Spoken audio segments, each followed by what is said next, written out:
ભગવતે વાસુદેવયા. કીર્તન તો સાંભળો, આપમેળે મન આવશે. પણ મનના ભરોસે બધું મૂકશો ને તો મન નહીં પૂરા બગડવા દે, નહીં પૂરા સુધરવા દે. આ મનનો સ્વભાવ છે. આ મન પૂરેપૂરું બગડવાય નહીં દે. વ્રજમાં જાઓ તો ઘરની યાદ અપાવે, ને ઘરમાં આવો ત્યારે વ્રજમાં જવાની ઈચ્છા કરે. આ જ મનનો સ્વભાવ છે. અહીંયા નંદ બાબા ગયા છે મથુરા, કંસને સમાચાર આપ્યા, કંસે વધાઈ આપી, તમારે આટલી વર્ષે આટલી ઉંમરે બાળક થયું, તમને ખૂબ વધાઈ. મળવા ગયા વસુદેવજીને કારાગૃહમાં. વસુદેવજીએ કહ્યું કે આ રીતે ગોકુલને એકલું મૂકીને કેમ આવ્યા? મને ભય છે કે ત્યાં કંઈક ઉત્પાત થશે, મને તો જલ્દીથી જલ્દી તમે ગોકુળ પહોંચી જાઓ. અને અહીંયા સુખદેવજી વર્ણન કરતા કહે, કંસે મોકલેલી પૂતનાએ બ્રજમાં પ્રવેશ કર્યો. કંસેન પ્રહિતા ઘોરા. કેવી છે? ઘોરા. બાલ ઘાતી, નાના બાળકોને મારનારી. કંસે કહ્યું કે જેટલા નાના બાળક જન્મ લીધા બધાને મારી નાખ. આમાં મારો શત્રુ કોણ શોધવા બેસે? સ્તન પર વિષ લગાવીને આવી નક્કી કર્યું કે જે નવજાત બાળક હોય એને સ્તનપાન કરાવી એના પ્રાણોનું ઘર્ષણ કરી દે. અને આમ વિચાર કરી સુંદરીનું રૂપ ધારણ કર્યું. આવી છે બ્રજમાં અને પરિભ્રમણ કરતી કરતી બાળકોના પ્રાણ લેતી પૂતનાએ નંદાલયનો દ્વાર જોયો. કહ્યું કે આ નંદ બાબાનું ઘર, અહીંયા પણ બાળકનો જન્મ થયો છે. અને પૂતના આવી દ્વાર પાસે ચોકમાં યશોદાજીની ગોદમાં લાલન પડેલા હતા. પૂતના પ્રવેશ કરે છે એ ખબર પડતા જ પ્રભુએ નેત્રો બંધ કરી દીધા. અહીંયા અનેક અર્થઘટનો કર્યા છે. જો મહાપ્રભુજી પૂતનાનો અર્થ કરે છે અવિદ્યા. આ અવિદ્યારૂપ પૂતનાએ પ્રવેશ કર્યો. પ્રભુએ નેત્રો બંધ કેમ કર્યા? કે પ્રભુની નેત્રોમાં જ્ઞાન છે. અને જો જ્ઞાન રૂપ દ્રષ્ટિ પૂતના પર પડે, અવિદ્યા પર પડે, ત્યાં જ એનો નાશ થઈ જાય. તો પછી પૂતના વધની લીલા ન થાય. એટલે પ્રભુએ નેત્રો બંધ કરી દીધા. એક અર્થ એમ કર્યો કે પ્રભુ આંખો બંધ કરીને વિચાર કરે છે કે મારી માં કેટલી? એક દેવકી, બીજી યશોદા, ત્રીજી રોહિણી. શું આ ચોથી માં છે જે પયપાન કરાવવા આવી છે? એક અર્થ એમ કર્યો કે મહાદેવજીને યાદ કરે છે કે હું તો માખણ મિશ્રી ખાવા આવ્યો છું, આ વિષપાન કરવું તો આપનું કામ છે, આપ આવો પીઓ. એક અર્થ એમ કર્યો કે પ્રભુ વિચાર કરે છે હું તો પુષ્ટિ લીલા કરવા આવ્યો છું, પુષ્ટિ પુરુષોત્તમ છું. અને પુષ્ટિ લીલા કરવા આવ્યો છું, પુષ્ટિ પુરુષોત્તમ છું, એટલે મારે ગુણ ગ્રહણ કરવા છે, બધાના દોષના દર્શન નથી કરવા. કારણ કે પુષ્ટિ પુરુષોત્તમ છું. પયપાન કરાવવું એ ગુણ છે, વિષ લગાવવું એ દોષ છે. મારે દોષ દર્શન નથી કરવું, મારે તો ગુણોનું ગ્રહણ કરવું છે. એટલે નેત્રો બંધ કરવું. અનેક અર્થ કર્યા.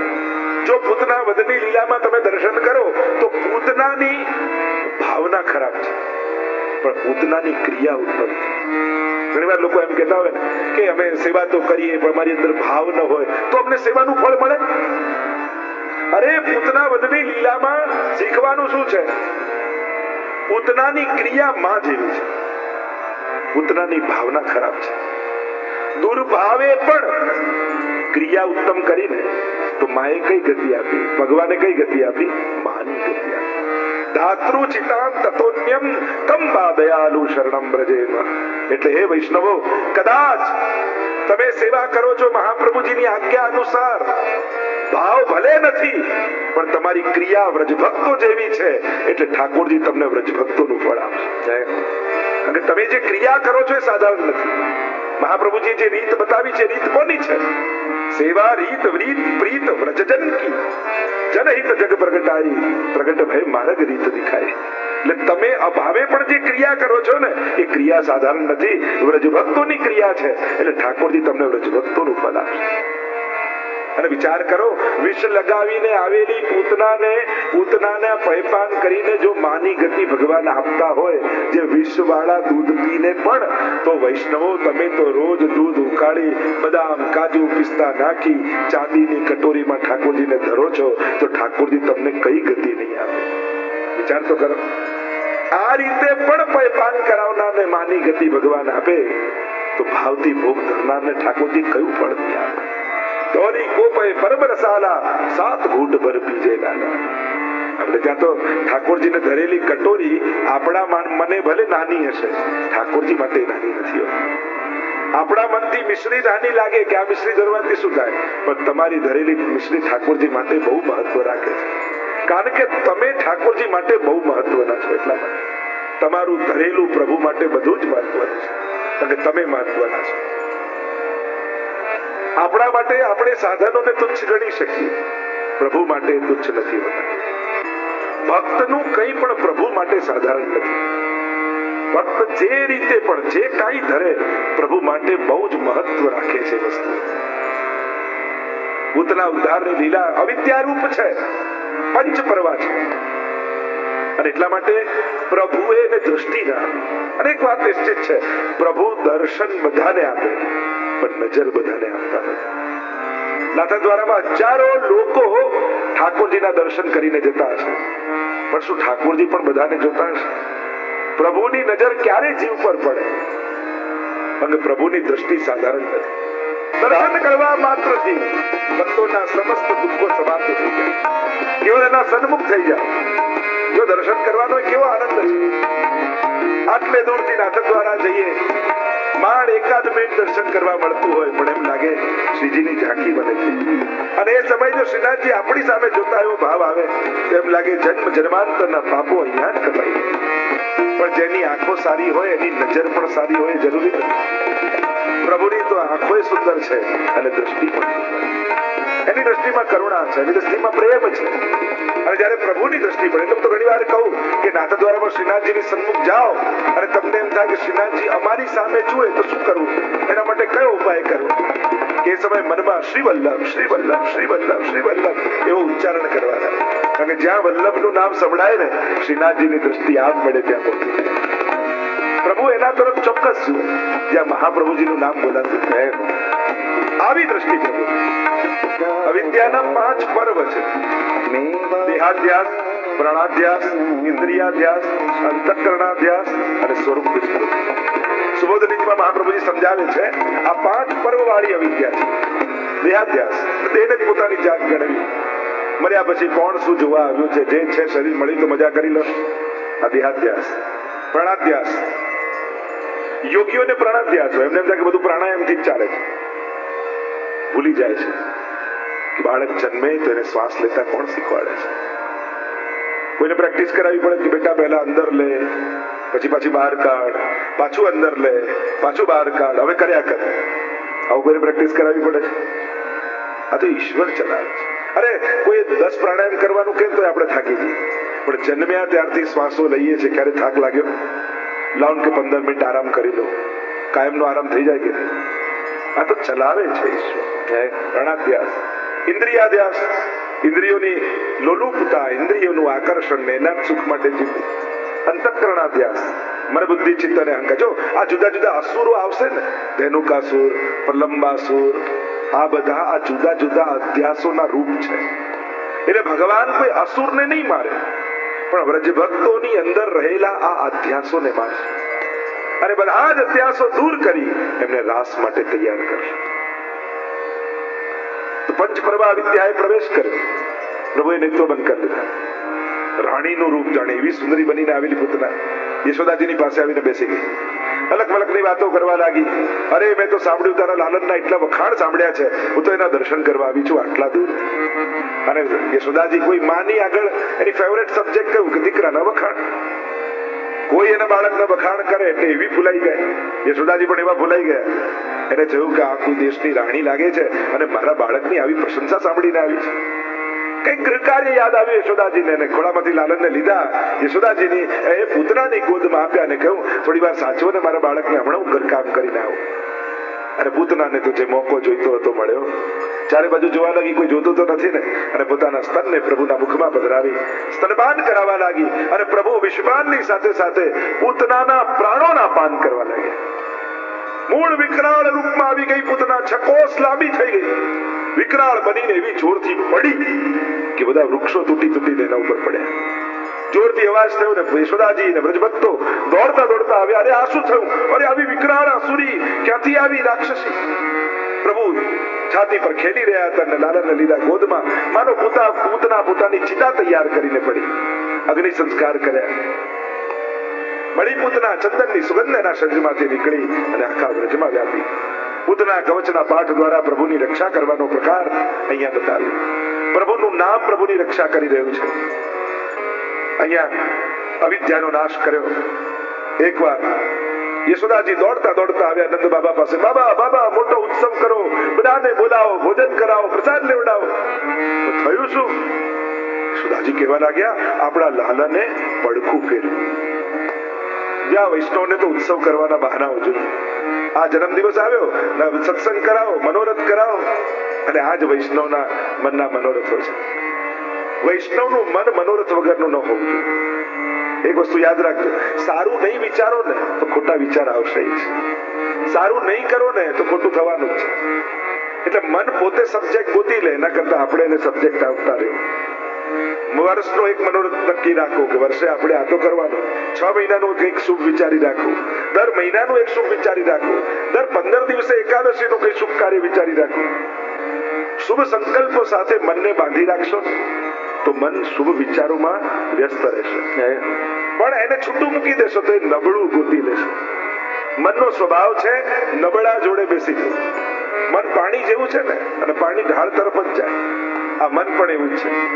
સારું વિચારવા માટે પ્રયાસ કરાવવો પડશે અને નબળા વિચારો સહજમાં આવશે.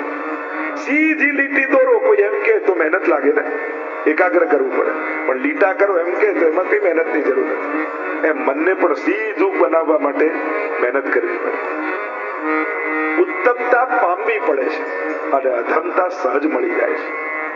કોઈ પણ ઉત્તમ વસ્તુ માટે પ્રયાસ છે અને હીન માટે સહજ સુલભતા છે. અહીંયા થયું, પ્રભુએ પડખું ફેરવી ઉત્સવ કરીએ. અને આપણે ત્યાં તો નિયમ જ છે કે જીવનમાં કે આપણા ઘરે, આપણા પરિવારમાં કોઈ પણ સારો પ્રસંગ આવે, અને હું તો કહું છું નક્કી જ રાખો, જે મહિનામાં તમારો જન્મદિવસ આવતો હોય ને એ મહિનામાં વૈષ્ણવ પરિવારનો સત્સંગ હોય એના મનોરથી થઈ ગયો કે ના, આ મહિનામાં આપણો જન્મ લૌકિક રીતે આપણે ભલે ઉજવીએ, પણ વૈષ્ણવ અને ઠાકોરજીની સાથે ઉજવાય ને તો સાચા અર્થમાં બધાના આશીર્વાદ આપણને મળે. એવો પ્રકાર આપણો ત્યાં હોવો જોઈએ. અને આપણે ત્યાં પ્રાચીન પરંપરા હતી જ. ગામમાં પણ જયારે પણ ઘરમાં કોઈનો જન્મદિવસ આવે તો પહેલા હવેલીમાં પલના કરાવીએ. કઈ પણ શુભ પ્રસંગ આવે તો પહેલા હવેલીમાં રાજભોગ કરાવીએ. ભગવાન વૈષ્ણવને સુખ આપે અને વૈષ્ણવ વિચાર કરે કે આ સુખમાં તો હું બંધાઈ જઈશ, એટલે મળેલા સુખને પ્રભુ પરખ કરી એ આનંદમાં ફેરવી. સુખ બાંધનારું છે એટલે આનંદ માણનારું છે. ઠાકોરજી પૈસા આપે કે આને આમાં ફસાવી દો, અને વૈષ્ણવ વિચાર કરે કે પ્રભુએ પૈસા આપ્યા, લાવ એનાથી કંઈક અલૌકિક કરી અને મારા ઉદ્ધારનું સાધન બનાવી દો. ઠાકોરજી ઘર આપે કે ચલો ઘરમાં તો ફસાશે, પણ વૈષ્ણવ એટલો ચતુર છે ને, ઠાકોરજી ફસાવવા માટે ઘર આપ્યું. વૈષ્ણવ કે હું ઘરમાં જ ઠાકોરજીને પધરાવીને ઘરને મંદિર બનાવી દઉં. ઠાકોરજી કે ચલો પરિવારના 4-5 સદસ્ય આપી દો, આમાં તો ફસાઈ જશે. અને વૈષ્ણવ એ ચારેયને બ્રહ્મ સંબંધ આપી અને ઠાકોરજીની સેવામાં જોડી દે અને વિચાર કરે આ મારા લૌકિક સગા કેવલ નથી, ઠાકોરજી આપેલા વૈષ્ણવ છે. ઠાકોરજી જે જે સંસારમાં ફસાવવા માટેના સાધન આપે ને, વૈષ્ણવ એને જ ઉદ્ધારના કારણ બનાવી દે. આ જ વૈષ્ણવની ચતુરાઈ છે. કોઈ વસ્તુમાં સિક્કા મારેલા નથી હોતા કે આ લૌકિક કે અલૌકિક. આપણો એના તરફનો દ્રષ્ટિકોણ એને લૌકિક કે અલૌકિક બનાવે છે. ભોગવવાની ઈચ્છા લૌકિકતા બનાવી દેશે, ભોગ ધરવાની ઈચ્છા એને જ અલૌકિકતા પ્રદાન કરી દેશે. આ તો ઠાકોરજીને લાયક. જો આપણે ત્યાં તો વૈષ્ણવમાં પરંપરા છે, કોઈ પણ ઉત્તમ વસ્તુ જોઈએ ને તો વૈષ્ણવ શું બોલે, આ તો પ્રભુને લાયક છે એવું બોલે. ભોગવવાની વાત ન કરે, ભોગ ધરવાનો વિચાર કરે. જ્યારે પણ ઉત્તમતા મળે તો વૈષ્ણવને ઠાકોરજીની યાદ આવે.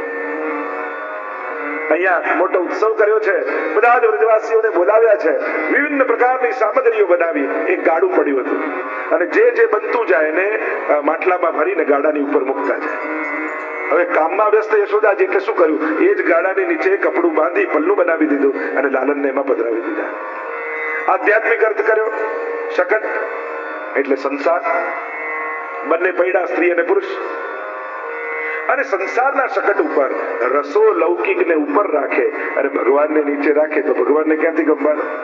એટલે પ્રભુએ ચરણનો પ્રહાર કર્યો. શકટાસુરે પ્રવેશ કર્યો શકટની ભીતર અને બધા જ રસો ઢોળાઈ ગયા. શકટાસુરનો ઉદ્ધાર થઈ ગયો. ઘણીવાર પ્રભુ રસોને ઢોળે, કારણ ભક્તની ચિત્તની વૃત્તિ લૌકિક ન બની જાય એટલા માટે. મહાપ્રભુજી આજ્ઞા કરે કે શકટ ભંજન દ્વારા ઠાકોરજીએ વ્રજ ભક્તોની લૌકિક આસક્તિનો નાશ કર્યો. મન જે લૌકિકમાં પ્રવૃત્ત થઈ ગયું હતું હવે એમ થયું આટલા ઉત્પાદ થાય છે, હવે કોઈ પણ કાર્ય કરીએ પણ આપણું ધ્યાન તો ઠાકોરજી તરફ જ રહેવું જોઈએ. આગળ તૃણાવૃતના ઉદ્ધારની કથા આવી. વંટોળિયાના રૂપમાં આવ્યો તૃણાવૃત. એમ થાય કે પ્રભુને ઉપાડી જાય. યશોદાજીની ગોદમાં છે લાલન, અને લાલને પોતાનું વજન વધાર્યું. એટલું વજન વધાર્યું કે યશોદાજી ઉચકી ન શકે, નીચે પધરાવી દીધા. તૃણાવર્તને તો જોઈતું હતું એ મળી ગયું. લાવાને ઉઠાવીને કંસ પાસે લઈ ગયો, ઉઠાવીને આકાશ સુધી પહોંચ્યો અને પ્રભુએ થપાટ મારી એનો ઉદ્ધાર થઈ ગયો. તૃણાવર્ત એટલે રજોગુણની આંધી. તૃણ એટલે રજની જયારે વંટોળીઓ આવે ત્યારે માણસની આંખો બંધ થઈ જાય. આ રજોગુણની આંધી છે. રજ બે પ્રકારની શાસ્ત્રોમાં બતાવી છે. એક આ માયા રૂપી રજ છે જે માણસને આંધળો બનાવી દે છે, અને બીજું યત પાદામ ગુજરેણવઃ, ગુરુના ચરણની રજ, પ્રભુના ચરણની રજ. રજ ઢાંકનારી છે પણ ગુરુના ચરણની રજ આંખોને ઉઘાડનારી છે. એટલે રજની મહત્તા આપણે ત્યાં કહ્યું છે. આ રજોગુણની આંધીથી ભગવાન જ મુક્ત કરાવે છે. અનેક પ્રકારની લીલાઓના વર્ણન આવ્યા. વસુદેવજીએ ગર્ગજીને બોલાવ્યા અને કહ્યું કે વ્રજમાં મારા બંને બાળકો છે, હવે તો મોટા થવા આવ્યા, તમે ત્યાં પધારો અને મારા બાળકોનું નામકરણ કરીને આવો. અને જે એમના પુરોહિત હતા એમને નામકરણ કરવા માટે મોકલ્યા. જો પહેલાના સમયમાં જ્યાં શાસ્ત્રોમાં તમે જુઓ તો ગુરુદેવ યા ગુરુજન નામ પાડે. આ ફૈબા ક્યારથી વચ્ચે ઘૂસી ગયા ખબર જ ના પડી. એમ થાય કે આ ફૈબા નામ રાખે. હા, પણ જે પરંપરા પ્રમાણે એમાં કોઈ વિરોધ નથી, પણ પહેલા એના ગુણ લક્ષણ ને જોઈને નામકરણ કરાતા. સુખદેવજી વર્ણન કરતા બોલ્યા. વસુદેવજીએ ગર્ગજીને મોકલ્યા છે. નંદ બાબા પાસે આવ્યા, વાત કરવા લાગ્યા. બાબા, નામકરણ કરવા માટે બાળકોનું આવ્યો છે. વસુદેવજીના બાળકનું કરું તો તમારા બાળકનું નામકરણ કરી દો. અરે, કંસને ખબર પડશે તો નારાજ થશે. કોઈને ખબર નહીં પડે એ રીતે ગૌશાળામાં આપણે નામકરણ કરીશું. બીજા દિવસે બધી જ તૈયારી કરી છે ગૌશાળામાં નામકરણની. જો આપણે ત્યાં 16 સંસ્કાર છે, એમાંનો એક સંસ્કાર નામકરણ સંસ્કાર છે. આપણે ત્યાં હિન્દુ ધર્મમાં, સનાતન ધર્મમાં આ 16 સંસ્કાર દ્વારા પ્રાકૃત જીવને સંસ્કૃત બનાવવામાં આવે છે. બધી જ વિધિ વિધાનની તૈયારીઓ કરી છે. ગર્ગજી વિરાજમાન થયા, વેદ મંત્રોના પાઠ કરવા લાગ્યા, અને હવે નામ પાડવાનો સમય આવ્યો. પહેલી દ્રષ્ટિ પડી રોહિણીજીના ખોળામાં રહેલા બાવજી તરફ, અને ગર્ગજી એ જોઈને બોલ્યા, અયમ હિ રોહિણી પુત્ર, આ રોહિણીજીનું બાળક સર્વને આનંદ આપનારું થશે, બળમાં સર્વથી અધિક થશે, એટલે એનું નામ હું બલરામ રાખું છું. બોલીએ બલરામજી મહારાજ કી જય. और अब गर्ग जी की दृष्टि पड़ी यशोदा जी की गोद में रहे लालन की ओर. अपने नेत्रों को डबडबाते हुए गर्ग जी की ओर देखने लगे प्रभु, और प्रभु के नेत्रों को देखकर ही गर्ग जी समझ गए कि ये कौन है. गर्ग जी कहने लगे, मैं इसका नाम मैं क्या रखूं, ये तो अनेक नाम धारण करके पधारते हैं, हरेक युग में इनका नाम कुछ अलग होता है, अलग वर्ण और रूप को धारण करके पधारते हैं, पर इनको देखते ही मेरा मन इनकी ओर कर्षित हो रहा है, इसलिए इनका नाम मैं कृष्ण रखता हूँ. बोलो कृष्ण कन्हैया लाल की जय. कृष्ण શબ્દનું ડેફિનેશન થાય કૃષ્ણ ભુવાચકો શબ્દ ણશ્ચ નિવૃત્તિવાચક તયોરૈક્ય પરબ્રહ્મ કૃષ્ણ ઇત્યવિધીયતે. કૃષ્ણ શબ્દની વ્યાખ્યા શું થાય? કૃષ્ણ ભુવાચક, ભૂ એટલે સત્તાયામ, જેની સર્વત્ર આનંદ રૂપ સત્તા છે એ જ કૃષ્ણ છે. અને આ કૃષ્ણ નામ રાખ્યું, અને હવે તો બધા પ્રસન્ન થવા લાગ્યા. कृष्ण नाम जबते श्रवण सुन्योरी आली, भूली री भवन हो तो बावरी भई. गोपियां आकर चिढ़ाने लगी, प्रभु आप कारे कारे हो इसलिए आपका नाम कृष्ण रखा है. गर्ग जी अनेक अनेक कारण बताए हैं. गोपियां चिढ़ाती है, और अब तो ठाकुर जी थोड़े बड़े होने लगे. બપોરનો સમય થાય એટલે બધી ગોપી ભેગી મળી જાય. લાલનને વચમાં પધરાવે અને જુદા જુદા ખેલ કરે, जुदा जुदा खिलौना लेने समझावे, जुदी जुदी वस्तुओं नाम बतावे. अच्छा लालन हस्त कहाँ है तो लालन नाम बतावे ये रहे. अच्छा लालन आपके चरणारविंद कहाँ है तो लालन चरण ऊंचा કરીને बतावे. ગોપીઓને થયું લાલનને એના કાન પકડાવી દીધા. અચ્છા કાન કहाँ है? આ ચતુર શિરોમણી ગોપીના કાન ખેંચીને કે આ રે આને કોઈ પહોંચે. રોજ યશોદાજી પલ્લુ ઝુલાવતા હોય, ચોકમાં ઉભેલી ગાય રોજ જુએ કે આવું સુખ મને ક્યારે મળે. અને લાલન એક દિવસ ઘૂંટણીએ ચાલતા ચાલતા ચાલતા ચોકમાં ગાય બેઠી હતી એની બાજુમાં પહોંચી ગયા. એના શિંગડા પકડી લીધા. ગાય તો ઊભી થઈ ગઈ અને આમ શિંગડા પકડીને લટકી રહ્યા છે ગાયના. ગાયને યાદ આવ્યું રોજ યશોદાજી પલ્લું ઝુલાવે, કદાચ લાલન આ સુખ મને આપવા માટે પધાર્યા છે. એટલે પોતાનું મસ્તક નીચે ઉપર આમ કરીને લાલનને પલ્લું ઝુલાવે ગાય. ઠાકોરજી તો બધાના મનોરથો પૂરા કરવા પધાર્યા. અને હવે તો ધીરે ધીરે પ્રભુની ફરિયાદો આવવાની શરૂ થઈ ગઈ. માખણ ચોરીની લીલા વત્સાર મંચન પચિત સમય ક્રોશ સંજાત હાસ. અરે યશોદા બહાર આવ. શું થયું? આ તારા લાલનને સમજાવ. હજી ગાયને દોવાની બાકી હોય ને પેલા વાછરડું છોડી જાય, બધું દૂધ પી જાય ને અમે દોઈએ શું ને વેચીએ શું. યશોદાજી કે જે લાલન કરે છે સારું કરે છે. આ દૂધ પર પહેલો અધિકાર વાછરડાનો છે, તમે એને પીવા નથી દેતા. અરે બાકી બધું તો ઠીક, બીજી ગોપી કે પણ તારા લાલનને તો સમજાવ, ચોરી કરવાનું તો બંધ કરે. આ અમારા ઘરે આવીને દહીં દૂધના માટલા ઉચકીને ભાગી જાય, પોતે ખાય તો વાંધો નહીં, સખાઓને માકડાઓને ખવડાવે છે. પણ છીકા ઉપર લટકાવો ને, અરે ત્યાં લટકાવીને જોઈ દીધું, એકની પર બીજો, બીજાની ઉપર ત્રીજો. કમળની નાળ તોડીને લઈ આવે સરોવરમાંથી, નાકે મટકીમાં, અને અંદર ઊંડો શ્વાસ લે તો બધું દૂધ બહાર આવી જાય. આ સ્ટ્રો તો હવે આપણે વાપરીએ છીએ. એવા તો યુક્તિ કરે છે. એક ગોપીએ કહ્યું તો બીજે બધે ચોરી કરે, મારા ઘરે કરીને બતાવો તો તને સાચો કહું. પ્રભુ કે તારા પર કૃપા કરીશું. એકવાર સખાઓને લઈને બારીમાંથી અંદર ઘૂસી ગયા. ગોપી જલ ભરવા ગઈ હતી અને છીકા પરથી મટકીઓ ઉતારી અને જ્યાં મોઢા માડે ત્યાં જ ગોપી દરવાજો ખોલ્યો.